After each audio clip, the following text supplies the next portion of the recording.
Over 2 million rides already this year. And flashy ads like this encouraging even more people to sign up. Uber has hit South Africa in a big way. Whoever brought Uber to South Africa, I love them. Yet, much like its operations globally, the e-hailing service is suffering backlash on the tip of Africa. In Cape Town, over 200 vehicles have been impounded, and meter taxis are pushing for it to be banned.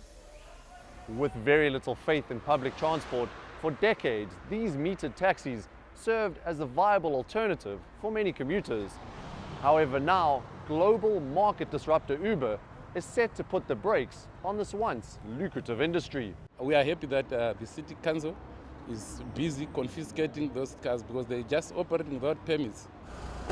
David Drummond has spent $500,000 ensuring his fleet is compliant with law.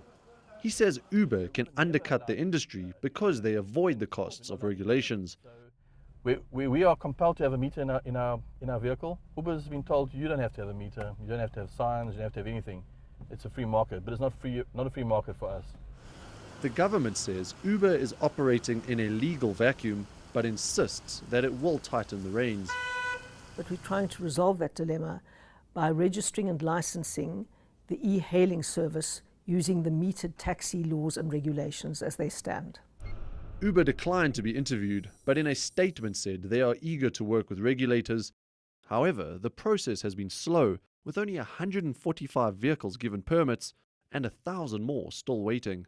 One Uber driver admitted he had been operating without a license, but said the app offered ways around the law. Because with Uber, you don't have to stand like in the main roads. You can stand in a side street. So if you're standing in a place that's more visible, then you get harassed by other taxi drivers and by the traffic police. The legal status of drivers like this, however, remains unclear. If metered taxis is the only option for Uber, and 145 are the only permits that have been issued to Uber, how is Uber operating? Therefore, they are operating illegally, and we are, as a metered taxi council, calling for the banning of Uber. With a rising tech-savvy middle class to vie for in the country, Uber's expansion looks certain.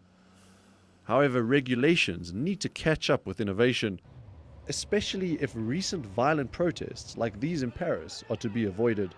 Roderick Macleod, BBC News, Cape Town.